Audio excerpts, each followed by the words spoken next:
দুনিয়ার মুসিবত, দুনিয়ার বিপদ এটা কোনো বিপদ না, সামান্য বিষয়। সবচাইতে বড় মুসিবতে মানুষ পড়বে কিয়ামতের দিন। ওই কঠিন মুসিবতের দিন দুনিয়ায় মা যত ভালোবাসুক না কেন, বাবা যত মহব্বত করুক না কেন, ওই কঠিন মুসিবতের দিন বাবা তার সন্তানকে চিনবে না, মা তার সন্তানকে চিনবে না।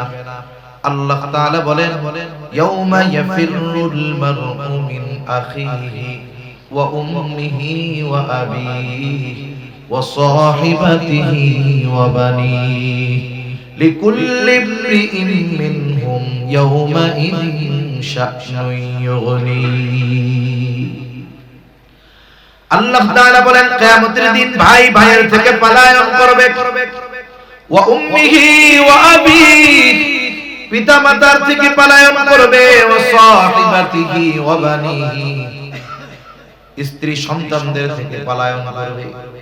কেউ চাইবে না কারো সাথে হাসরের ময়দানে দেখা হয়ে যাক, বরং মানুষ এমনও বলবে, আল্লাহ আপনি দুনিয়ার সবাইকে জাহান্নামে দিয়ে হলেও আমাকে মাফ করে দেন, আমাকে জান্নাত দিয়ে দেন। ওই কঠিন মুসিবতের দিন সবাই নিজের চিন্তায় বিভোর থাকবে।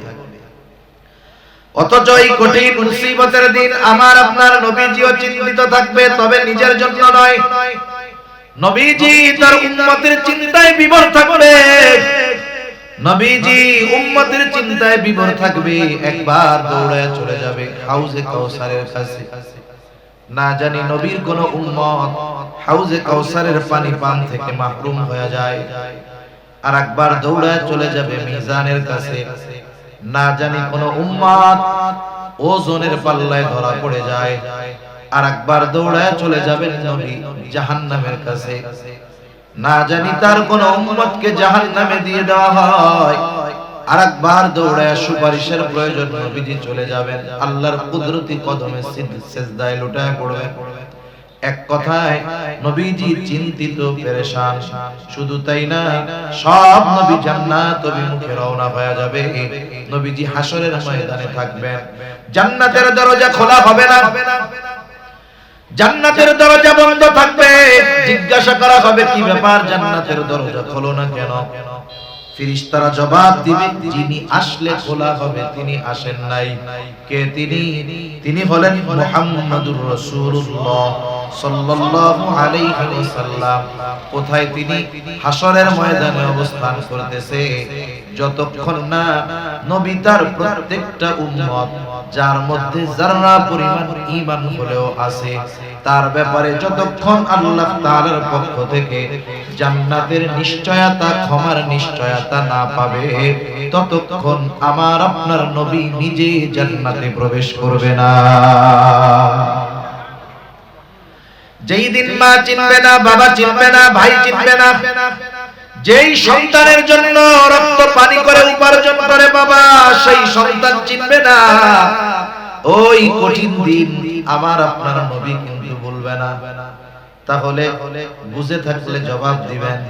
বলেন তো, মা বাবা বেশি ভালোবাসে নাকি নবী বেশি ভালোবাসে? কোনো সন্দেহ নাই, নবীজি সবচাইতে বেশি ভালোবাসে। প্রত্যেক নবী তার উম্মতকে ভালোবাসে। বরং কিছু কিছু সময় এমনটা হয়, ভালো যে তার চাইতে খারাপটার জন্য চিন্তা আরো বেশি হয়। আমি মাঝে মধ্যেই বলি, মনে করেন এক বাবার 5 ছেলে, এক মার 5 ছেলে, 4 জন ভালো, বুজুর্গ, মুত্তাকি, পরহেজগার, আবেদ, সব দিক দিয়ে ভালো, জানাশোনা করে না। কিন্তু 5 নাম্বার ছেলেটা সর্বোচ্চ পর্যায়ের মন্দ। 4 জনের ভালোকে যদি একদিকে দেওয়া হয়, একজনের খারাপির পাল্লা আরো বেশি ভারী হবে, এত খারাপ। বলেন তো, মা বাবা ওই ভালো 4 জনের জন্য চিন্তা বেশি করে নাকি খারাপটার জন্য বেশি করে? বলেন তো, মা বাবা যখন দোয়া করে, দোয়ার মধ্যে 4 জনের ব্যাপারে বেশি দোয়া করে নাকি খারাপটার জন্য বেশি দোয়া করে? সন্তান খারাপ হওয়ার পরেও মা বাবা ওই সন্তানকে দূরে ঠেলে দেয় না, মা বাবা ওই সন্তানকে বের করে দেয় না। কেন? বলে মুহাব্বতের কারণে সন্তান এই জন্য যত খারাপ হোক তাকে দূরে ঠেলে দেওয়া যায় না। আরে উম্মত যত গুনাহগার হোক, মা বাবার চাইতে সন্তানকে যত ভালোবাসে মা বাবা, তার চাইতে নবী তার উম্মতকে বেশি ভালোবাসে। এই জন্য নবী সন্তান যেমন খারাপ হলে মা বাবা মুহাব্বতের কারণে চিন্তিত হয়, ওই রকম কোন উম্মত যদি গুনাহগার হয়, নবীও মুহাব্বতের কারণে চিন্তিত হয়ে যায়। এরপরে উনি ঈসা আলাইহিস সালাতু ওয়াস সালামের ওই আয়াত যেই দোয়া আল্লাহ তাআলার কাছে ঈসা আলাইহিস সালাম করেছেন, আল্লাহ তাআলা ওই দোয়াও জানাবেন। ঈসা আলাইহিস সালাম দোয়া করে আর বলে, ইন তুআযিবুহুম ফাইন্নাহুম ইবাদুক ওয়া ইন তাগফির লাহুম ফাইন্নাকা আনতাল আজিজুল হাকীম। ঈসা আলাইহিস সালাম আল্লাহ তাআলার কাছে বলে, ইন তুআযিবুহুম ফাইন্নাহুম ইবাদুক, আপনি যদি তাদেরকে শাস্তি দেন তারা তো আপনারই বান্দা। ওয়া ইন তাগফির লাহুম, আল্লাহ আপনি যদি তাদেরকে ক্ষমা করে দেন, maaf করে দেন, তারা তো আপনারই বান্দা। এই কারণে যদি আপনি আমার গুনাহগার উম্মত, আপনার বান্দাকে যদি আপনি maaf করে দেন, কেউ কোনো কিছু আপনাকে জিজ্ঞাসা করবে না। কেন? ফাইন্নাকা আনতাল আজিজ, আপনি হলেন মহাপরাক্রমশালী, মহাপ্রজ্ঞাময়। মূলত ঈসা আলাইহিস সালাম বলতে চায়, আল্লাহ আমার ওই গুনাহগার উম্মত আপনার বান্দাগুলোকেও আপনি maaf করে দেন। দুই নবী দোয়া করছে তার গুনাহগার উম্মতের ব্যাপারে। আল্লাহ তাআলা নবীজিকে জানাইছেন, নবীজি ওই দুই নবীর দোয়া তিলাওয়াত করেছেন। অনেক সময় কিছু বিষয় আছে আপনি আমি একটা কাজ করব কিন্তু মনে নাই, ভুলে গেছি।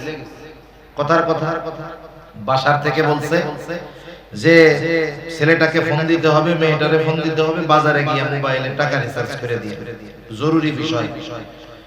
এখন আপনি বাজারে গিয়ে চা খাইতে বসছেন, এখন ভুলে গেছেন, মনে নাই। একটু পরে যে কোনো কারণে উঠছেন, সামনে টাকা রিচার্জের দোকান, অথবা আরেকজন বন্ধু আপনারে বলতেছে আমি একটু এদিকে যাই, কেন? বলে আমার টাকা রিচার্জ করতে হবে। এখন বলেন তো, যে ভুলে গেছিল তার মনে পড়ে যায় না? হায় রে, আমারও তো করতে হবে, বাসার থেকে 2 ঘন্টা আগে ভুলে গেছি, আমি ভুলে গেছিলাম। নবীজি যখন দুই নবীর দোয়া তিলাওয়াত করলেন যা তারা উম্মতের ব্যাপারে করছে, এইবার নবীজির অন্তরে তার উম্মতের মুহাব্বতের ঢেউ জাগ্রত হয়ে গেছে। নবীজিও এইবার গুনাহগার উম্মতের জন্য দোয়া করে। বর্ণনাকারী বলতেছেন, ফারাফা ইয়াদাই ওয়া ক্বালা আল্লাহুম্মা উম্মতি উম্মতি ওয়া বাকা।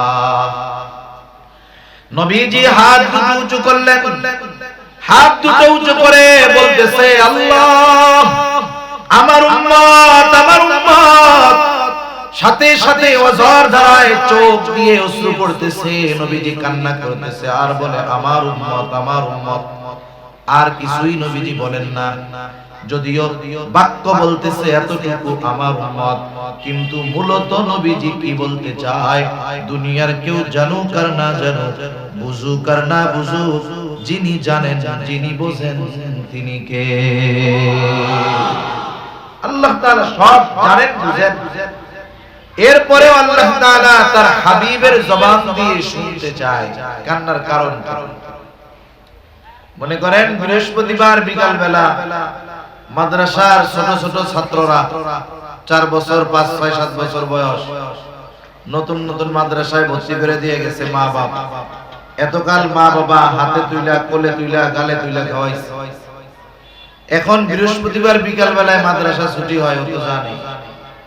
এখন মা বাবার জন্য কলিজার মধ্যে পড়তেছে, হুজুরের কাছে গিয়া বইসা শুধু কান্না করতেছে। বৃহস্পতিবার আসরের পরে শুধু কান্দে, কান্না করে। এখন বলেন তো, এই ছোট বাচ্চা, মক্তবের বাচ্চাটা বৃহস্পতিবার বিকাল বেলায় যদি হুজুরের সামনে গিয়া কান্না করে, বলেন তো এই কান্নার কারণ আপনারা কি বুঝেন? কি জন্য কান্না করে বলেন তো? ছুটি চায়, বাড়িতে যায়। আপনারা যেহেতু বুঝলেন, তাইলে হুজুরে মনে হয় হুজুরের সামনে কান্না করলে বোঝে না যে পোলা কেন কান্না করে, বুঝে না? বুঝে। এরপরেও কি বলে, কান্না করো কেন? ও আর কান্নার গিয়ার বাড়ায় দেয়, বলে যতই কান্না কেটে করো কোনো লাভ নাই, কি জন্য কাঁদতেছো এটা আগে কও, এরপরে হলো সিদ্ধান্ত। এবার কাঁদতে কাঁদতে পরান বাড়ি যাও, আমার কাছে যাও, হুজুর একটা হাসি দিয়া কি বলে, আচ্ছা ঠিক আছে যাও, আগামীকাল সন্ধ্যার আগে আবার চলে আসবে। এখন কান্নার কারণ ওস্তাদ বোঝার পরেও কেন ছাত্রের মুখ দিয়ে শুনতে চায়? এটা ওস্তাদ ছাত্রের একটা মহব্বতের বহিঃপ্রকাশ। আল্লাহ তাআলা সব কিছু জানার পরেও কেন তার হাবিবের মুখ দিয়ে শুনতে চায়? এটা আল্লাহ তাআলার তার হাবিবের প্রতি মহব্বতের একটা বহিঃপ্রকাশ। হাবিব আপনার যা মন চায় বলেন, কারণ আল্লাহ তাআলা তো আমার আপনার নবীজিকে এমন ভালোবাসে যে আল্লাহ তাআলা কিছু কিছু ক্ষেত্রে এমন বিধান নাজিল করেন যেটা আমার আপনার নবীকে খুশি করার জন্য। আল্লাহ তাআলা নবীজিকে খুশি করার জন্য বিধান পরিবর্তন করে দেয়। রাসূল আকরাম সাল্লাল্লাহু আলাইহি ওয়াসাল্লাম যখন মক্কা থেকে মদিনায় হিজরত করে গেছেন, মদিনায় যখন হিজরত করেছেন, মদিনা থেকে কিবলা ছিল বাইতুল মুকাদ্দাসের দিকে। নবীজি যখন মক্কায় থাকতেন, রাসূলুল্লাহ সাল্লাল্লাহু আলাইহি ওয়াসাল্লাম বাইতুল মুকাদ্দাসের দিকে ফিরে নামাজ পড়তেন। তবে ওয়াল কাবাতু বাইনা ইয়াদাই, কাবা বাইতুল মুকাদ্দাস আর তার মাঝে থাকতো, কারণ মক্কা থেকে বাইতুল মুকাদ্দাস ছিল উত্তর দিকে। নবীজি দাঁড়াইতেন সামনে কাবা, এরপরে বাইতুল মুকাদ্দাস। কিন্তু উনি যখন মদিনায় হিজরত করলেন, মদিনাও তো মক্কা থেকে উত্তর দিকে, এইবার যখন বাইতুল মুকাদ্দাসের দিকে ফিরে নামাজ পড়ে আমার আপনার নবী, কাবা পড়ে গেছে পেছন দিকে। 16 মাস নবীজি নামাজ পড়ছেন বাইতুল মুকাদ্দাসের দিকে ফিরে, কিন্তু মনের তামান্না যদি কাবা মুসলমানদের জন্য কিবলা হইতো ভালো হইতো। সব সময় মনের তামান্না এটা। নবীজি নামাজে দাঁড়ায় গেলেন, নামাজের মধ্যে নবী বারবার আকাশের দিকে তাকায়। আল্লাহ তাআলা বলেন, ক্বাদ নারা তাকাল্লুবা ওয়াজহিকা ফিস সামা ফালানুওয়াল্লিয়ান্নাকা কিবলাতান তারদাহা। আপনি কেন বারবার আকাশের দিকে তাকান? আল্লাহ তাআলা তো জানে, আল্লাহ তাআলা তো দেখে, আপনি কেন তাকান তাও জানে। আল্লাহ তাআলা বলেন, ফালানুওয়াল্লিয়ান্নাকা কিবলাতান, অবশ্যই অবশ্যই আপনার জন্য আমি কিবলাকে পরিবর্তন করে দিব। তারদাহা, আপনার খুশির জন্য আমি আপনার কিবলাকে পরিবর্তন করে দিব। আল্লাহ তাআলা নবীজির সন্তুষ্টির জন্য, নবীজিকে খুশি করার জন্য নবীজির চাওয়া অনুযায়ী কিবলা পরিবর্তন করে দিয়েছেন। কত মহব্বত, ভালোবাসা। জিবরাইল আলাইহিস সালাতু ওয়াস সালাম কে আল্লাহ তাআলা বলে, জিবরাইল যাও, আমার মুহাম্মদ কেন কান্না করে, কান্নার কারণ জিজ্ঞাসা করো। জিবরাইল আলাইহিস সালাতু ওয়াস সালাম হাজির, এসে বলে, আপনি কেন কান্না করেন? যদিও আপনার কান্নার কারণ আল্লাহ তাআলা জানেন, এরপরেও তিনি জানতে চান। এইবার জিবরাইল আলাইহিস সালাতু ওয়াস সালামের কাছে প্রাণ খুলে নবী সব কথা বললেন, উম্মতের ব্যাপারে সব কথা বললেন। এইবার জিবরাইল আলাইহিস সালাম আল্লাহ তাআলার কাছে গিয়ে সব কথা খুলে বলল। আল্লাহ তাআলা জানায় দিলেন, জিবরাইল যাও, আমার মুহাম্মদকে গিয়ে জানায় দাও, আমি অচিরেই তাকে তার উম্মতের ব্যাপারে সন্তুষ্ট করব, তাকে অসন্তুষ্ট করব না। নবীজি দুনিয়ায় থাকতেই উম্মতের ক্ষমার ব্যাপারে চিন্তিত ছিলেন, পেরেশান ছিলেন। শুধু তাই না, উম্মতের ব্যাপারে নবীজির ফিকির কেমন ছিল, চিন্তা কেমন ছিল। নবীজি যখন প্রথম দিকে গোপনে দাওয়াত দিলেন, 3 বছর গোপনে দাওয়াত দেওয়ার পর আল্লাহ তাআলা নির্দেশ দিলেন, ওয়ানদির আশীরাতাকাল আকরাবিন। এখন আর গোপনে হবে না, আপনার আত্মীয়-স্বজন আশেপাশের যারা আছে এদেরকে প্রকাশ্যে দাওয়াত দেন। নবীজি দাওয়াত দিবেন গুরুত্বপূর্ণ এক বিষয়। এটা তো দুনিয়ার সবচাইতে মোস্ট ইম্পর্টেন্ট একটা বিষয় যেটা মানুষকে জানাতে হবে। এমনটা ছিল না যে আমরা যেমন বছরে একদিন দাওয়াত দিবেন, 2 ঘন্টা 3 ঘন্টার জন্য আসলাম, 1 ঘন্টা কিছু দিনই কথাবার্তা বললাম, চলে গেলাম। নবীজি কি এইরকম দাওয়াত দিছে মক্কাবাসীর? না, নবীজিও মক্কাবাসীকে হাড়ে হাড়ে চিনে, মক্কাবাসীও নবীজিকে পরিপূর্ণভাবে চিনে। একটা মানুষকে চেনা জানার জন্য, একটা মানুষের অভ্যন্তরীণ এবং বাহিরের ভেতরে সব বিষয় জানার জন্য 1-2 ঘন্টা সময় যথেষ্ট না। আপনি যখন একটা মানুষের সাথে বছরের পর বছর থাকবেন, আপনি হয়তো দেখতেছেন যে মাথায় টুপি, মুখে দাড়ি, গায়ে লম্বা জুব্বা, বাবা পাগড়ি, বড় বুজুর্গ আল্লাহওয়ালা। এই আল্লাহওয়ালা আসলে যে আল্লাহওয়ালা কিনা এটা বুঝতে পারবেন 1 বছর তার সাথে থাকলে। মানুষের সামনে খুব মিষ্টি কথা আমরা বলতেছি, আমলের কথা বলতেছি, কিন্তু আমার আমলের অরিজিনাল হালত কি এটা তো বুঝবেন আমার সাথে 6 মাস থাকলে। ঠিক কিনা বলেন? এই বিষয়গুলো নবীজিও তাদের ব্যাপারে জানে, তারাও নবীজির ব্যাপারে জানে। নবীজির প্রতি তাদের কত অগাধ আস্থা বিশ্বাস ছিল। নবীজি যখন এই পরিচিত মানুষগুলোর মধ্যে, পরিচিত পরিবেশে, পরিচিত স্থানে দাওয়াত দিবেন, নবীজি এবার আবু কুবাইস পাহাড়, এজন্য কোন কোন বর্ণনায় আসছে উনি সাফা পাহাড়ে উঠলেন, কোন কোন বর্ণনায় আবু কুবাইস পাহাড়ে উঠলেন। মূলত সাফা পাহাড়টা আবু কুবাইস পাহাড়েরই একটা অংশ। এবার উনি সাফা পাহাড়ে উঠে মক্কাবাসীকে ডাক দিলেন। এমনি ওই পাহাড়ের এক মর্যাদা ছিল, ওই পাহাড়ের উপরে যদি কোনো অপরিচিত ব্যক্তি, যাকে মক্কার কেউ চিনে না, ওই রকম অপরিচিত একজন ব্যক্তিও যদি ওই পাহাড়ে দাঁড়িয়ে মক্কাবাসীর কাছে সাহায্য চাইতো, ওই পাহাড়ের এমন আজমাত ব্যক্তিকে তা দেখতো না, কিন্তু ওই পাহাড়ে যে বসতো, উঠতো, যাকে ডাক দিত, ওই লোকটা অপরিচিত হলেও সকল মানুষ তাকে সাহায্য করার জন্য চলে আসতো। ওই পাহাড়ের একটা মর্যাদা ছিল। কথায় তো কথা আসে, এই যে চেয়ার দেখছেন, এই চেয়ারের একটা মর্যাদা আছে, জানেন? এই চেয়ারের একটা মর্যাদা আছে, কিন্তু আমরা এই চেয়ারের চাইতে মর্যাদা দেই ব্যক্তিকে বেশি। চেয়ারের চাইতে মর্যাদা কাদের বেশি দেই?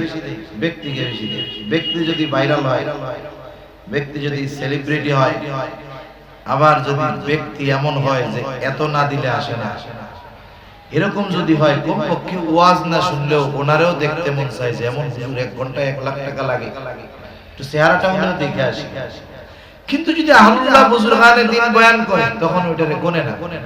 অথচ উচিত ছিল আমাদের এই চেয়ারের মর্যাদা দিয়ে, ওই মর্যাদা কাফেররা দিতে পারে, পাহাড়ের মর্যাদা দিয়ে অপরিচিত ব্যক্তির ডাকে তারা চলে আসে। কিন্তু আমরা দ্বীনি বিষয়ে এই চেয়ারের মর্যাদা দিয়ে যদি একজন অপরিচিত মানুষ বসে, একজন আলেম বসে, স্থানীয় আলেম বসে, আমরা এই চেয়ারের মর্যাদা দিয়ে তার কথা শুনতে আসি না, চিন্তা করি ও তো আমগো দেশের হুজুর। ঠিক কিনা বলেন? আমাদের এলাকায় বলে বাড়ির গোশ ডালের সমান, বাড়ির গোশ ডাউলের সমান। আবার মাঝে মধ্যে গল্প না করলেও তো হয় না, কথায় কথা মনে পড়ে গেল। কষ্ট হইতেছে না তো আপনাদের? এগুলো তো ওয়াজের অংশ না, তবে আপনাদের সাথে একটু আন্তরিকতা বাড়ানোর জন্য বলা। অনেক সময় অন্যের বাড়ির পিঠা মজা লাগে। অন্যের বাড়ির পিঠা কি লাগে? মজা লাগে। আমরা তো দেখছি চিটাগাঙে তো আল্লাহ তাআলা অনেক, শাইখুল ইসলাম বয়ান করতেছে, আসরের পরে বয়ান করতেছে, লোকজন 5-7 জন 8-10 জন বসা। আব্দুল হালিম বুখারী রাহমাতুল্লাহি আলাইহি আসরের পরে বয়ান করতেছে। আফসোস লাগে কি আওয়াম নাইলে না বুঝে, ওই এলাকায় যিনি গেছেন পটিয়া মাদ্রাসার মুহতামিম আব্দুল হালিম বুখারী রাহমাতুল্লাহি আলাইহি, ওই এলাকার উলামায়ে কেরাম কোন জায়গায় ছিল, মসজিদের ইমাম মুয়াজ্জিনরা কোথায় ছিল, তারা আইসা জুড়ে বসলেও তো 100 জন লোক। এই লোকগুলাও মনে করে আমাদেরই তো দেশ। কি মনে করছে? আমাদেরই তো দেশ।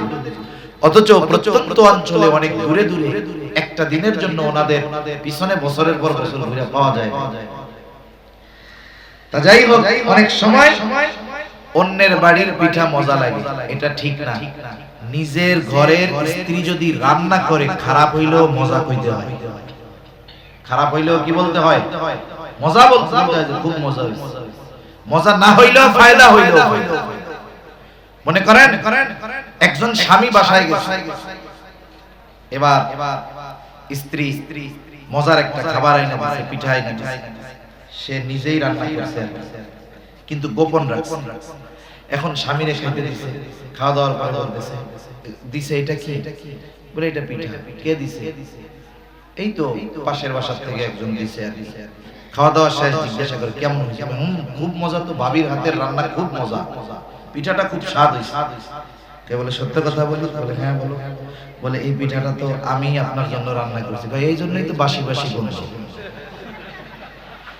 পিঠা যখন কইছে পাশের বাসার ওনার খুব মজা লাগছে, যখন ওয়াইফ বলছে আমি রান্না করছি আপনার জন্য, তখন কি বলে এই তো গন্ধ গন্ধ করতেছিল।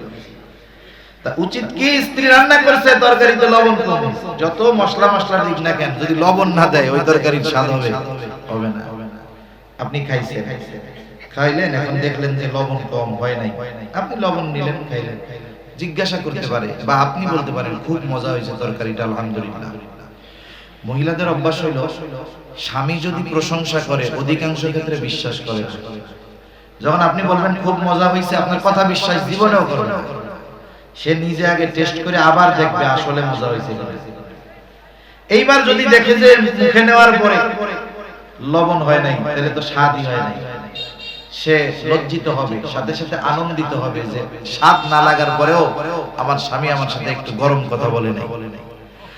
আর যদি স্বাদ হয়, সে আনন্দিত হবে যে আলহামদুলিল্লাহ আমার স্বামী আমার প্রশংসা করছে।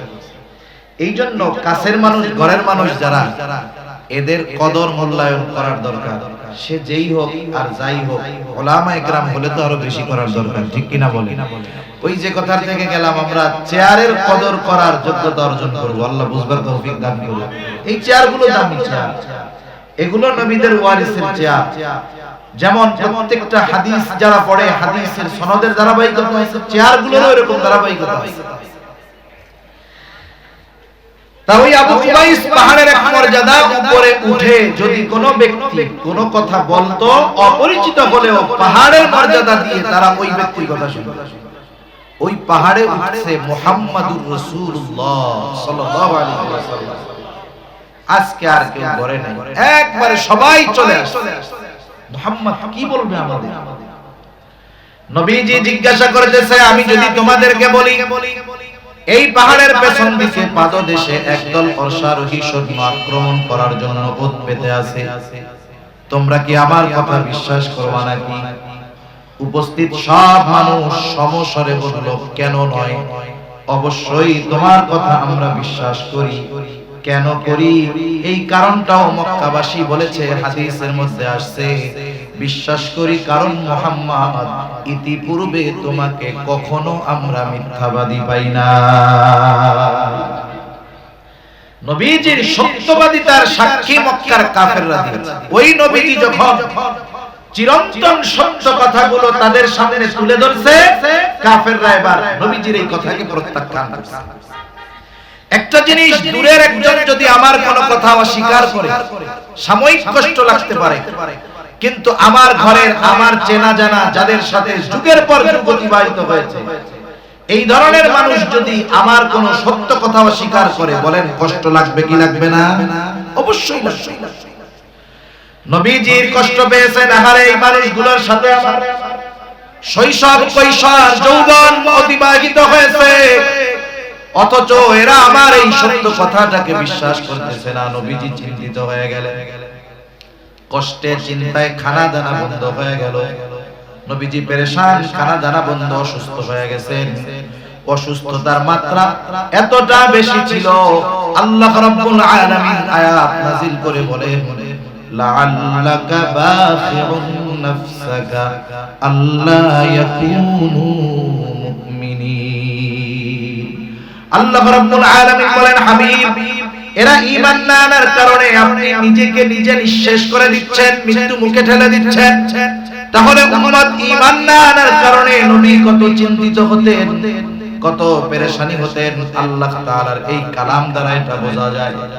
শুধু তাই না, মুহাব্বতের মানুষের ব্যাপারেই তো চিন্তিত বেশি থাকে, যদিও সে মন্দ হয়। নবীজি উপমা দিতেন এইভাবে, তোমাদের মধ্যে আর আমার মধ্যে উপমা হলো ওই ব্যক্তির ন্যায় যে আগুন প্রজ্বলিত করেছে, আগুন জ্বালিয়েছে। এখন তো চতুর্দিকে প্রত্যন্ত অঞ্চলগুলোতেও ইলেকট্রিসিটি আছে। এক সময় কারেন্ট ছিল না, বিশেষ করে ফসলের সময়, ধানের সময় যদি কেউ আগুন জ্বালাইতো, কেউ যদি একটু আগুন প্রজ্বলিত করতো, চতুর্দিক থেকে পোকামাকড় এসে লাফায়া লাফায়া আগুনের মধ্যে পড়ে আত্মঘাতী দিত। আগুন যিনি জ্বালিয়েছেন তিনি যদি হাত দিয়ে সরায়ও দিতেন কাজ হইতো না, আরো জোর করে এসে আগুনের মধ্যে পড়তো। নবীজি বলেন তোমাদের আর আমার মধ্যে উপমা হলো ওই ব্যক্তির ন্যায় যে আগুন প্রজ্বলিত করলো, চতুর্দিক থেকে পোকা মাকড় এসে আগুনের মধ্যে পড়তে থাকলো, সে ঠেকাতে পারে না। আমিও তোমাদেরকে জাহান্নামের দিক থেকে কোমর ধরে ধরে টেনে আনি, আর তোমরা শক্তি প্রয়োগ করে আমার থেকে ছুটে যাও। উম্মতের প্রতি কত দরদ থাকলে, কত মায়া থাকলে উম্মতের ব্যাপারে নবীজি এমন উপমা দিতে পারেন। শুধু তাই না, ওই উম্মতের ব্যাপারে নবীজির এত মায়া, এত মহব্বত, ভালোবাসা যে ওই উম্মতের দ্বারা আঘাতপ্রাপ্ত হওয়ার পরেও নবীজি কখনো ওই উম্মতের জন্য বদদোয়া করেন না। যখন মক্কার মানুষ নবীজির কথাগুলো মানে না, নবী চলে গেলেন তায়েফ, যেখানে তার শৈশবের কিছু সময় অতিবাহিত হয়েছে। হযরত যায়েদ রাদিয়াল্লাহু তাআলা আনহুকে নিয়ে চলে গেলেন তায়েফ। তায়েফের মানুষেরাও নবীজিকে চিনল না। দলবদ্ধভাবে নবীজির গায়ে তারা পাথর নিক্ষেপ করতে শুরু করলো। হযরত যায়েদ রাদিয়াল্লাহু তাআলা আনহু একা ঠেকাতে পারেন না। পাথরের আঘাতের মাত্রা কতটা বেশি ছিল। আয়েশা সিদ্দিকা রাদিয়াল্লাহু তাআলা আনহা নবীজির গায়ে একদিন দাগ দেখতে পাইলেন, দাগ। আয়েশা সিদ্দিকা রাদিয়াল্লাহু তাআলা আনহা বলে, ইয়া রাসূলুল্লাহ, আপনার পিঠে এইগুলো কিসের দাগ? আপনার কি কখনো বসন্ত হয়েছিল নাকি? নবীজি বলে, না আয়েশা, আমার কখনো বসন্ত হয় নাই। তাইলে এই দাগগুলো কিসের? নবীজি বলে, আয়েশা, আমি যখন তায়েফে দ্বীনের দাওয়াত দিতে গিয়েছিলাম, ওই তায়েফের মানুষ আমাকে যে পাথর নিক্ষেপ করেছিল, তাদের নিক্ষিপ্ত পাথরের আঘাতের দাগ এইগুলো। এর মানে বোঝা যায় নবীজিকে পাথর মারছে বড় বড় না ছোট? বড় পাথর, শুধু বড় পাথর। পাথরগুলো চোখা ধারালো ছিল, যার কারণে আঘাত লাগছে, গায়ে গর্ত হয়ে গেছে, রক্ত প্রবাহিত হচ্ছে। নবীজির গা দিয়ে এই ধারালো পাথরের আঘাতে এত পরিমাণ রক্ত পড়েছে, পুরা গা জামা রক্তাক্ত হয়ে গেছে, রক্তে ভিজে গেছে। গা বেয়ে বেয়ে রক্ত পড়ে জুতার মধ্যে ঢুকে গেছে, রক্ত শুকায়া পা জুতার সাথে আটকে গেছে। স্বাভাবিক আমরা যারা রক্ত দান করেছি, 100 গ্রাম, 150 গ্রাম, 200 গ্রাম রক্ত নেওয়ার পরে অনেকে 2 ঘন্টা উঠতে পারে না। নবীজির গা রক্ত প্রবাহিত হয়েছে, নবীজি পড়ে যাইতেন, আবার উঠতেন, দাঁড়াইতেন, দাঁড়ায় বলতেন, বলো লা ইলাহা ইল্লাল্লাহ তুফলিহু। ও তায়েফবাসী, বলো লা ইলাহা ইল্লাল্লাহ তুফলিহু, সফল কাম হয়ে যাইবা, সফল হয়ে যাইবা। এইভাবে দিনভর দাওয়াত দিলেন নবী। রক্তাক্ত দেহ, প্রচুর পরিমাণ রক্ত প্রবাহিত হয়েছে, বের হয়েছে। দুর্বল নবী বিকাল বেলায় একটা আঙ্গুর বাগানের পাশে গিয়ে একটু বিশ্রাম নিচ্ছেন, আরাম করতেছেন। দুর্বল দেহ, জিবরাইল আলাইহিস সালাতু ওয়াস সালাম হাজির, এসে বলে, ইয়া রাসূলুল্লাহ, এই কওম আপনার সাথে কেমন আচরণ করেছে আল্লাহ তাআলা সব দেখছে। আজকে আমি একা আসি নাই, আমার সাথে আরেকজনকে পাঠানো হয়েছে, যেই ফেরেশতা ইতিপূর্বে কখনো আপনার নিকটে আসে নাই। নবীজি বলেন, ওই ফেরেশতা আমার কাছে আসলো, আমাকে সালাম দিল। সালাম বিনিময়ের পরে বলতেছে, ইয়া রাসূলুল্লাহ, এই সম্প্রদায় আপনার সাথে কেমন আচরণ করেছে আপনার মালিক জানে। তিনি আমাকে আপনার নির্দেশ পালন করার জন্য পাঠিয়েছেন। আপনি যা আদেশ করবেন তা বাস্তবে পরিণত করার নির্দেশ আল্লাহ তাআলা আমাকে দিয়েছেন। ইয়া রাসূলুল্লাহ, আপনি যদি নির্দেশ দেন, এই অবাধ্য তায়েফবাসীকে 2 দিকের পাহাড় দিয়ে, 2 পাহাড় দিয়ে এমন ভাবে পিষে দেওয়া হবে যে তায়েফবাসী পুরা অস্তিত্বহীন হয়ে যাবে। আমারে তো আল্লাহ পাঠাইছে আপনার অর্ডার মানতে, খালি অর্ডার দেন, দেখেন কি করি, একবার নিশ্চিন্ত হয়ে যাবে। আমরা কতটা প্রতিশোধ পরায়ণ। 20 বছর আগে যদি কারোর সাথে কোনো দ্বন্দ্ব থাকে, কেউ যদি আমাকে একটা কথা বলে থাকে, কেউ যদি আমাকে আঘাত করে থাকে, 20 বছর পরে যদি আমি কোনো পাওয়ার পাই, ক্ষমতা পাই, আমি চিন্তা চিন্তা করি যেই আঙ্গুল দিয়ে 20 বছর আগে আমার দিকে ধমক দিচ্ছে ওই আঙ্গুলই আমি ভেঙে দেব। এরকম আল্লাহর বান্দা নাই তো। প্রতিশোধ পরায়ণতা আমাদেরকে এতটা হিংস্র করে তুলেছে যে ক্ষুধার্ত কুকুরটাও এত হিংস্র নয়, ঠিক কিনা বলেন?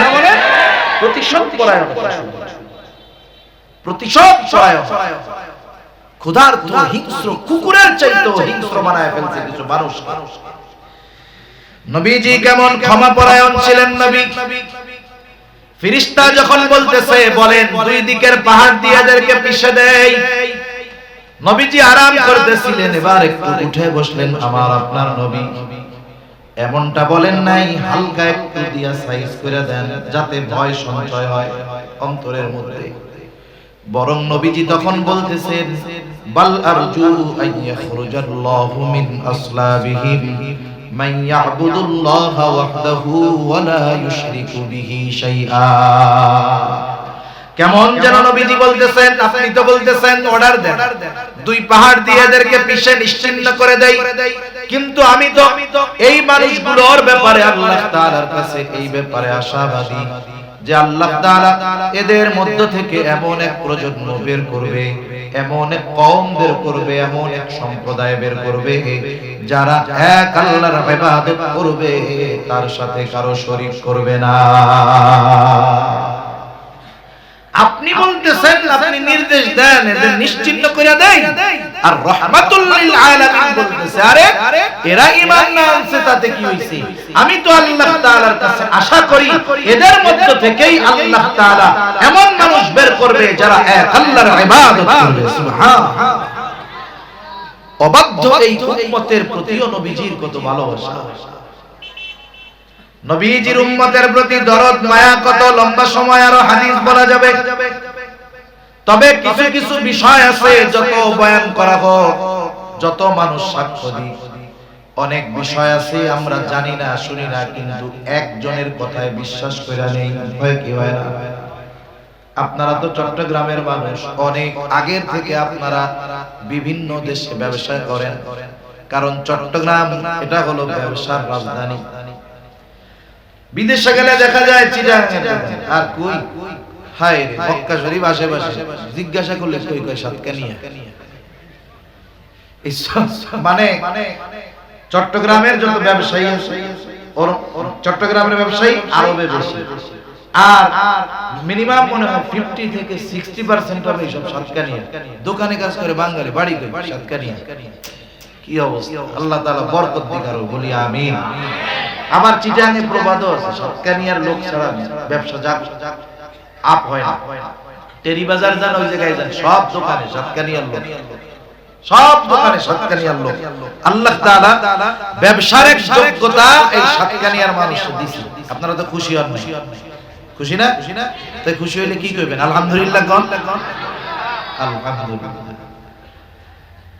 তা এই সাতকানিয়া মানুষ, সাতকানিয়ার মানুষরা সহ আগেও তো যখন মোবাইল ছিল না, টেলিফোন ছিল না, দেখার কোনো সুযোগ ছিল না, চিঠির জামানা ছিল, ওই সময়ে অনেক মানুষ প্রবাসে যাইছে, দেখা যাবে বিবাহ করছে 3 মাস বাড়ি থাকে, বিদেশে চলে গেছে। যখন বাড়ি ছিল ওই সময় আল্লাহ তাআলা তার স্ত্রীর গর্ভে একটা সন্তান আল্লাহ তাআলা দিয়েছে। 20 বছর পরে বাড়ি আসছে, এর মধ্যে ছেলেও বাপরে দেখে নাই, বাপও ছেলেরে দেখে নাই। ওই সময় তো আর দেখে দেখে কথা কওয়ানোর সুযোগ নেই। এখন দেখে নাই, দুইজন দুইজনকে চিনে না, চিঠিতে যতটুকু কথাবার্তা। এবার ওই লোক চিন্তা করছে ছেলে টেলে তো বড় হয়ে গেছে, বাড়ি একটা সারপ্রাইজ, সারপ্রাইজ মানে চমকায়া দিব সবাই। কোনো খবর টবর না দিয়া বাড়ি চলে আসছে। রাত 2টার সময় দরজায় টোকা দিয়েছে, বাড়ি যায়, দরজা খোলা। এখন যুবক মানুষ 20 বছরের, রাত 2টায় টোকা দিলি তো ওই করবে।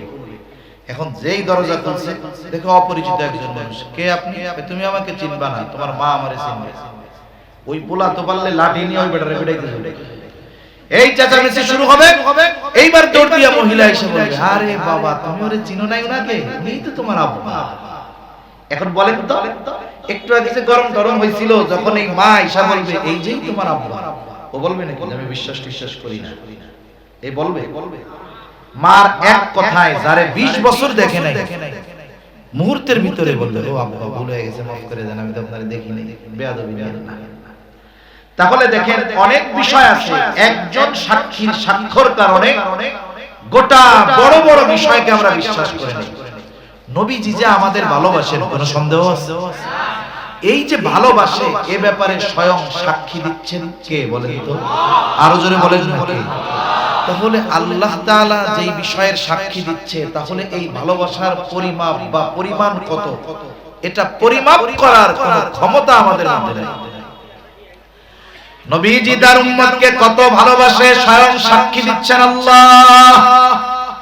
আল্লাহ রাব্বুল আলামিন বলেন, লাকাদ জাআকুম রাসূলুম মিন আনফুসিকুম আজিজুন আলাইহি মা আনিতুম হারিসুন আলাইকুম বিল মুমিনিনা রাউফুর রহিম।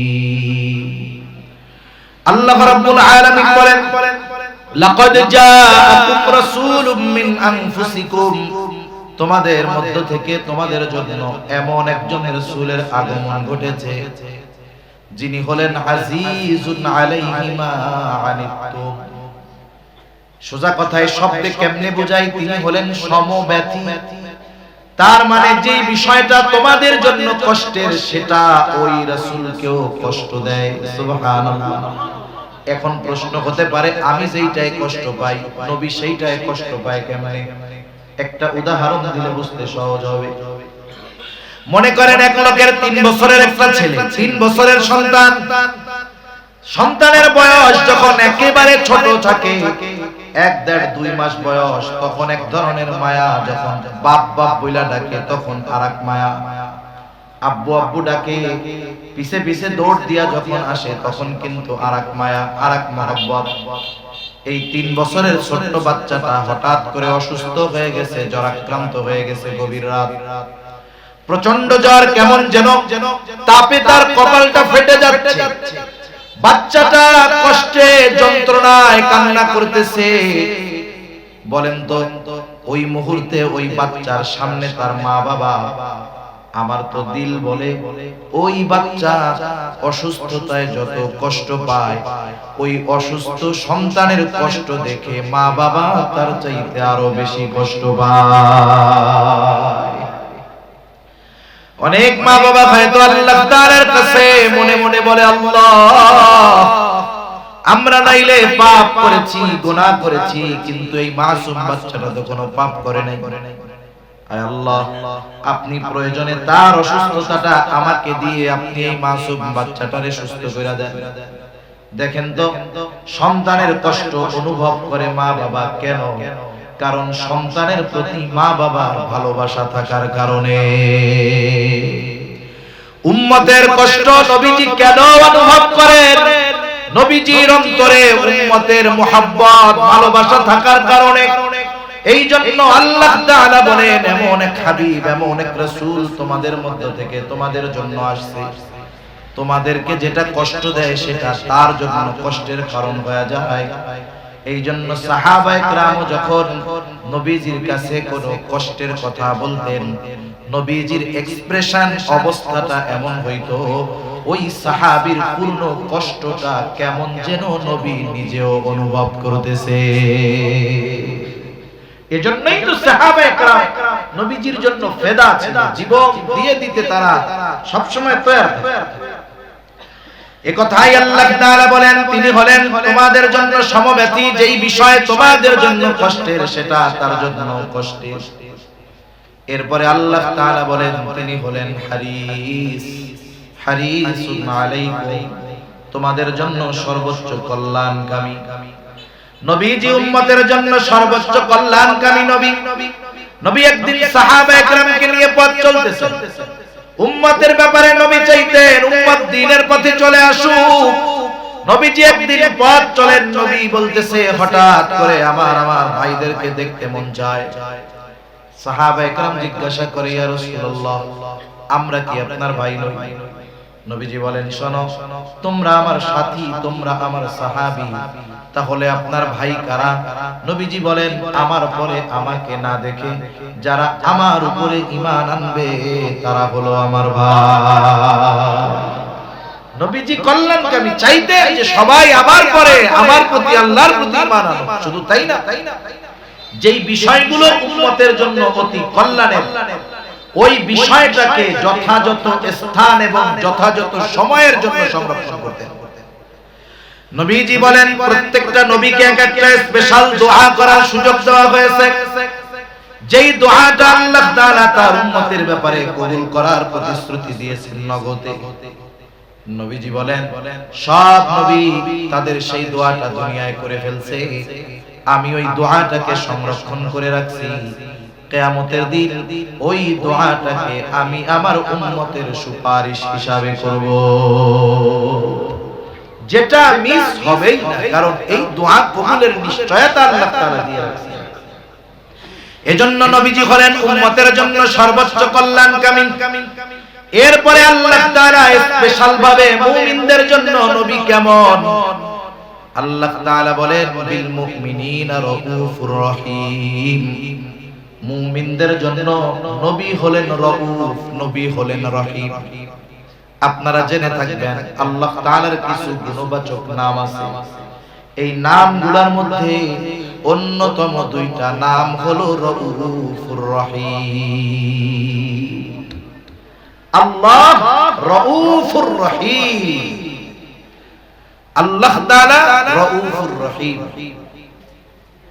অথচ এই দুইটা শব্দ নবীজি উম্মতের প্রতি কেমন সদয় দয়ালু। আল্লাহ তাআলা বলেন, অতিশয় সদয়, অতিশয় দয়ালু। এই গুণটা কার বলেন? একটু জোরে বলেন, কার? আল্লাহ তাআলা।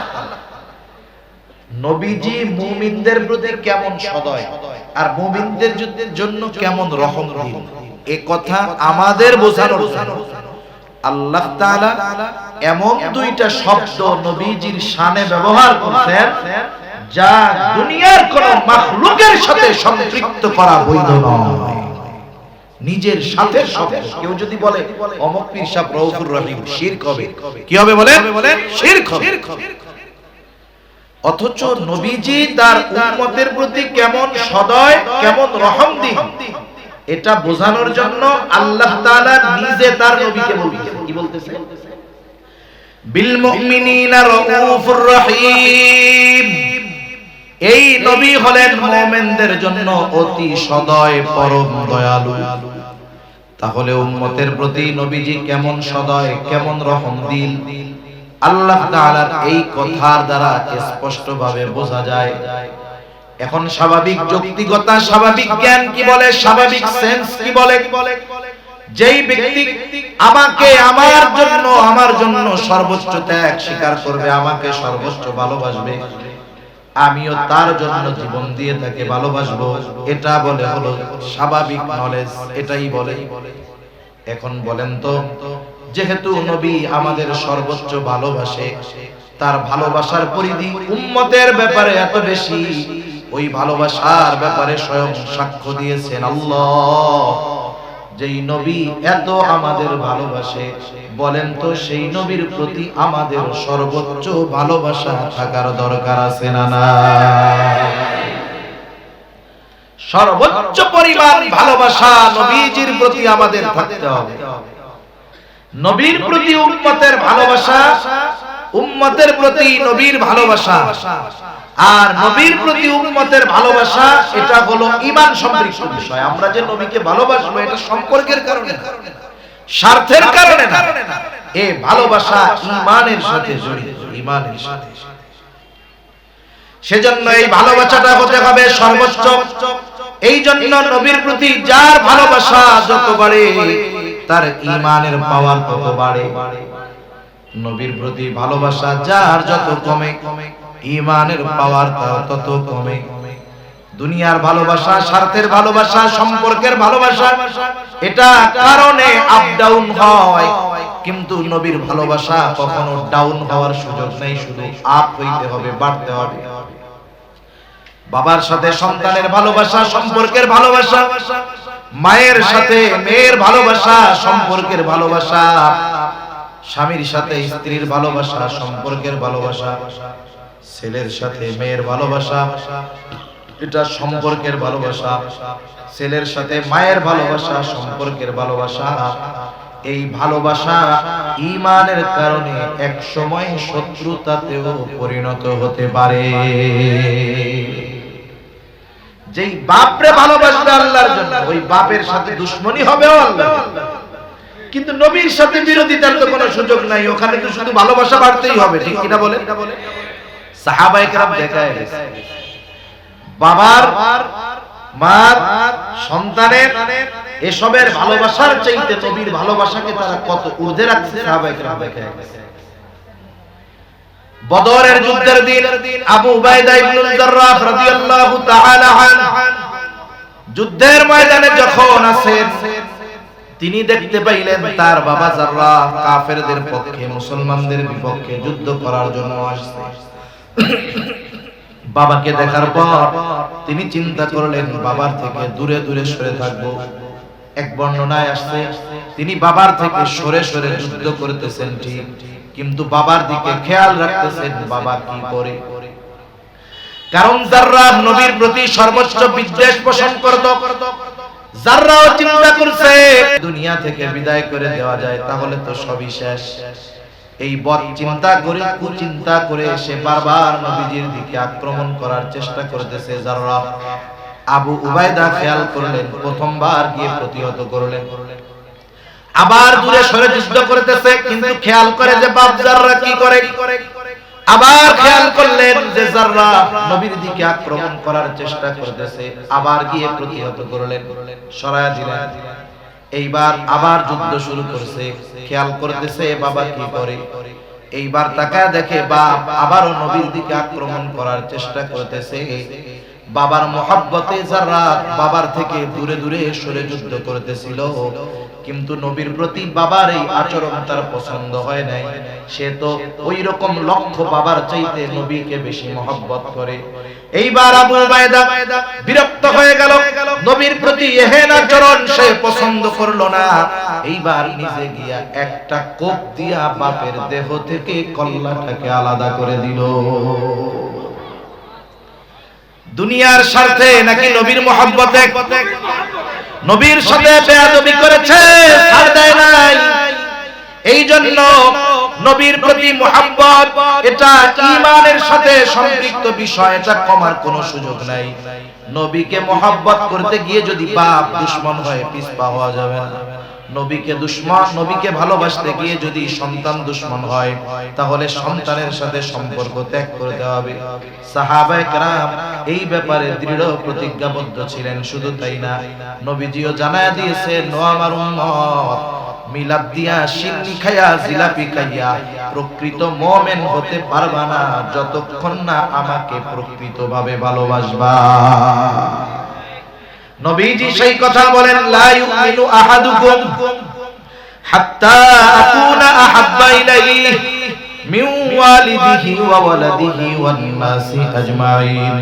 নবীজি বলেন, তোমাদের মধ্যে কেউ ততক্ষণ মুমিন হতে পারবে না যতক্ষণ না সে পিতা মাতা সন্তান সন্ততি এক কথা সকলের চাইতে আমি নবীকে বেশি ভালো না বাসবে,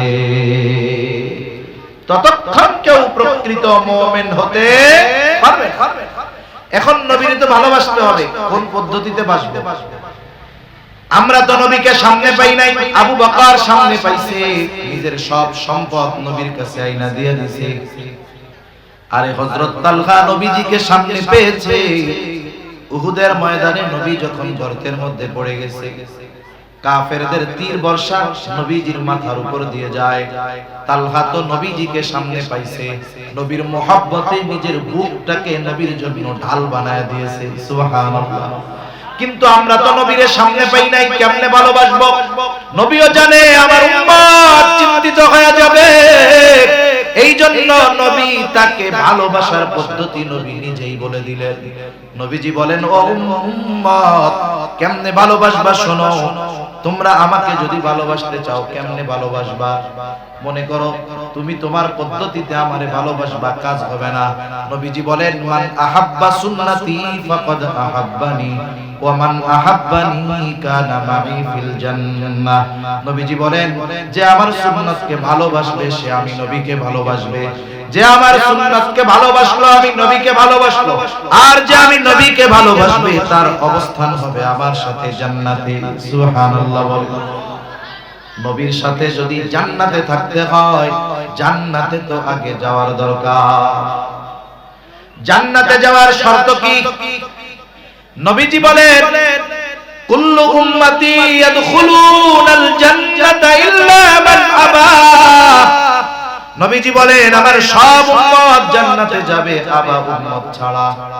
প্রশ্ন করা হলো, ইয়া রাসূলুল্লাহ, আবা উম্মতের আবার কারা? নবীজি বলেন, মান আতাআনি দাখালাল জান্নাহ ওয়া মান আসানি ফাকাদ আবা। যারা আমার আনুগত্য করবে তারা জান্নাতে প্রবেশ করবে, আর যারা আমার আনুগত্য করবে না তারা আবা উম্মত, তারা জাহান্নামে প্রবেশ করবে। এই দুই হাদিসকে যদি মিলানো হয় কি ফলাফল বের হয়? দুই হাদিসকে মিলাইলে ফলাফল বের হয়, নবীর সুন্নাতকে যারা মুহাব্বতের সাথে অনুসরণ করবে। আমরা অনেকে আছি সুন্নাত ভালোবাসি, সুন্নাত ওয়ালা ভালোবাসি, নিজে সুন্নাত ওয়ালা হই না, কাজ হবে না। নিজেও সুন্নাত ওয়ালা হতে হবে, সুন্নাতকে ভালোবাসতে হবে। তাহলে কেউ যদি নবীর সুন্নাতকে মুহাব্বতের সাথে অনুসরণ করে সে নবীর সাথে জান্নাতে অবস্থান করবে। আমরা কারা কারা নবীর সাথে জান্নাতে থাকার আশা রাখি? হাত উঁচা করি তো। নারায়ে তাকবীর।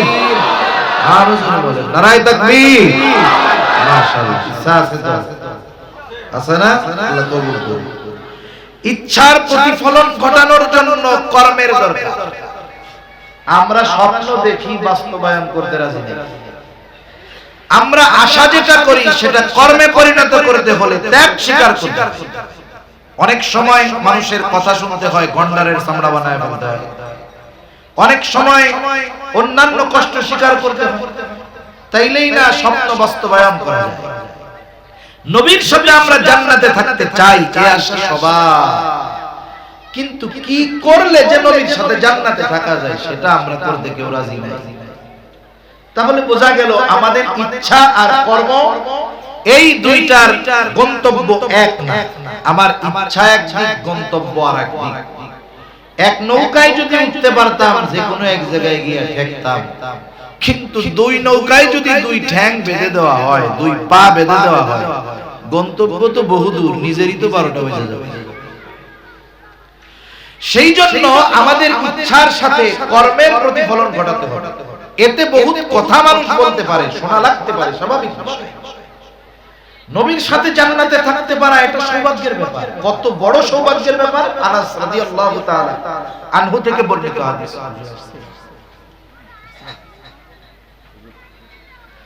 আনাস রাদিয়াল্লাহু তাআলা আনহু থেকে বর্ণিত হাদিস। নবীজি সাল্লাল্লাহু আলাইহি ওয়াসাল্লামের সাহাবী আনাস রাদিয়াল্লাহু তাআলা আনহু তিনি বলেন, একদিন নবীজির কাছে একজন গ্রাম্য সাহাবী আসলো। গ্রাম্য সাহাবী, গ্রামের কিছু মানুষ আছে সরল, আগ পিছ বুঝে না, মনের মধ্যে কোনো দোষ নাই, সোজা সাপটা এসে কথা বলে, জিজ্ঞাসা করে, জানতে চায়। কিন্তু আমরা শহরে বসবাস করি, গ্রামের ওই সরল মানুষগুলোর সরলতাকে আমরা মূর্খতা মনে করি, কিন্তু আসলে এটা সরলতা। নবীজির কিছু সাহাবী ছিলেন গ্রাম্য সাহাবী ওই রকম। নবীজি একদিন একজনের সাথে কথা বলতেছেন। নিয়ম হলো যখন কারো সাথে কথা বলবে আর একজন আইসা কথার মধ্যে কথা না বলা। নবীজি কথা বলতেছে, ওই গ্রাম্য সাহাবী নবীজির কাছে এসে প্রশ্ন করে, মাতাসা, হে আল্লাহর রাসূল, কিয়ামত কখন হবে? নবীজি ওই ব্যক্তির সাথে কথা শেষ করার পরে বলতেছেন, ওই লোকটা কোথায় যে আমাকে জিজ্ঞাসা করেছে কিয়ামত কখন হবে? কিছু কিছু সময় কিছু প্রশ্ন করার পর ওই প্রশ্নের জবাব দেওয়ার আগে উল্টা প্রশ্ন করা জরুরি হয়ে যায়, কারণ ওই ব্যক্তির কথার ভঙ্গিমাটা এমন ছিল, ভাবটা এমন ছিল, উপস্থাপনা প্রেজেন্টেশন এমন ছিল, কেমন যেন সে কিয়ামতের জন্য সব প্রস্তুত করে বসে আছে, কিন্তু কিয়ামত আসার নামে খবর নাই। মনে করেন আপনি ঢাকা যাবেন, টিকিট কাটেন নাই, আপনি টিকিট কাউন্টারে গিয়ে জিজ্ঞাসা করলেন বাস কখন আসবে, এই প্রশ্নটা করলেন। এরপরে টিকিট কাটলেন, টিকিট কাটছেন 11টা, বাইজা গেছে 11:30। আপনি টিকিট কাউন্টারে গিয়ে আবারও তো ওই একই কথা বলবেন নাকি, যে বাস কখন আসবে। কিন্তু বলেন তো, টিকিট কাটার আগের বাস কখন আসবে এইটা বলা, আর টিকিট কাটার পরে যাওয়ার প্রস্তুতি যখন আপনি নিয়েছেন তখন জিজ্ঞাসা করা বাস কখন আসবে, একই বাক্য, কিন্তু সময় অবস্থান প্রেজেন্টেশনের কারণে বলেন তো এর অর্থের পার্থক্য বা বুঝের পার্থক্য আছে না নাই? আগে আপনি সাধারণভাবে জিজ্ঞাসা করছেন বাস কখন আসবে, কিন্তু টিকিট কাটার পরে যখন টাইম পার হয়ে গেছে বাস আসে না, তখন যখন বলতেছেন বাস কখন আসবে, এর মধ্যে কিছু কথা আছে। কি কথা? আরে মিয়া, টিকিট কাটছি 10টা, সব কিছু নিয়ে টিয়া পয়সা আছে, তোমার বাস আসার নামে খবর নাই কেন? এই হলো মূল কথা। তা ওনার বাচন ভঙ্গিতে মনে হচ্ছে উনি প্রস্তুত কিয়ামতের জন্য, কিন্তু কিয়ামত আসতেছে না। সেই জন্য নবীজি পাল্টা প্রশ্ন করলেন, মা আদাত্তা লাহা, কিয়ামতের জন্য তুমি কি প্রস্তুতি গ্রহণ করছো, কি পাথেয় গ্রহণ করছো? সরল সহজ লোকটা বলতেছে, আমি আল্লাহ এবং তার রাসূলকে ভালোবাসি। নবীজিও এই লোকের কথার জবাবে সুন্দরভাবে জবাব দিয়ে বললেন, আল মারউ মা'a মান আহাব্বা, যে যাকে ভালোবাসে তার সাথে অবস্থান করবে। নবীজি এই কথা বলার পর লোকটা বাড়ির দিকে হাঁটা দিচ্ছে। হযরত আনাস রাদিয়াল্লাহু তাআলা আনহু বলেন, নবীজির মুখে এই কথা শ্রবণ করবার পর আমরা ঈমান আনার পরে এতটা খুশি হই নাই যত খুশি এই কথাটা শ্রবণ করবার পরে হয়েছি। হযরত আনাস রাদিয়াল্লাহু তাআলা আনহু বলেন, আমি আল্লাহর রাসূলকে ভালোবাসি, আমি আবু বকর ওমর রাদিয়াল্লাহু তাআলা আনহুমা উভয়কে ভালোবাসি, যদিও তাদের মতো আমল করতে পারি নাই, কিন্তু এই ব্যাপারে আমি আশা রাখি জান্নাতে আমি তাদের সাথে অবস্থান করতে পারবো। দুনিয়ার মানুষ, দুনিয়ার একজন সম্মানিত ব্যক্তির সাথে সময় কাটানোর জন্য, একটু পাশে বসার জন্য, পাশে থাকার জন্য কত মেহনত করে, কত চেষ্টা করে, কত ব্যয় করে। অথচ দেখেন নবীর সাথে জান্নাতে থাকার সুযোগ হয়ে যাবে যদি নবীর সুন্নাতকে মহব্বতের সাথে অনুসরণ করা যায়। এর চাইতে সৌভাগ্যের খবর আর কিছু সাহাবায়ে কেরাম মনে করেন না। ঈমান আনার পরে এই কথাটাকেই তারা সবচাইতে আনন্দের কথা বলে মনে করে। দেখেন ওই সুন্নাত অনুসরণের মাধ্যমে ওই সৌভাগ্যময় বিষয়টাও আমরা অর্জন করতে পারি। পারি কি পারি না? কিন্তু আফসোসের ব্যাপার হলো আমরা নবীকে ভালোবাসতে রাজি আছি, সুন্নাতকে ভালোবাসতে রাজি আছি, সুন্নাতের ধারক বাহক হইতে আমরা রাজি নাই। এই জন্য যখন আমাদেরকে সুন্নাতের কথা বলা হয়, সুন্নাতের উপরে চলার কথা বলতে হয়, বলা হয়, তখন আমাদের উল্টা পাল্টা শুরু হয়ে যায়। কিন্তু একটা জিনিস মনে রাখার দরকার, আল্লাহ রাব্বুল আলামিন জানায় দেন নবীকে নবীর সুন্নাত অনুসরণ করার মাধ্যমে আল্লাহর ভালোবাসাও পাওয়া যায়। দুনিয়াতে এমন একজন মাখলুক পাওয়া যাবে না যে আল্লাহকে চিনে, সে বলবে যে আমার আল্লাহর ভালোবাসার দরকার নাই। প্রত্যেকেই আল্লাহ তাআলাকে ভালোবাসতে চায়, কিন্তু কেমনে ভালোবাসবে আল্লাহ রাব্বুল আলামিন জানায় দেন কেমনে ভালোবাসবা আমাকে শুইনা নাও। আল্লাহ তাআলা বলে, ও পয়গম্বর, আপনার উম্মত আমার বান্দা আমাকে ভালোবাসতে চায়, আমি কি করলে ভালোবাসা পাবো আপনি একটু তাদের বইলা দেন। আল্লাহ তাআলা বলেন, হাবিব আপনি বলেন, কুল ইন কুনতুম তুহিব্বুনাল্লাহ, হাবিব আপনি বলেন তোমরা যদি আল্লাহ তাআলাকে ভালোবাসতে চাও, নবীজি প্রশ্ন করবেন তোমরা যদি আল্লাহকে ভালোবাসতে চাও। এখন আমিও আপনাদেরকে প্রশ্ন করি আমরা কারা কারা আল্লাহকে ভালোবাসতে চাই?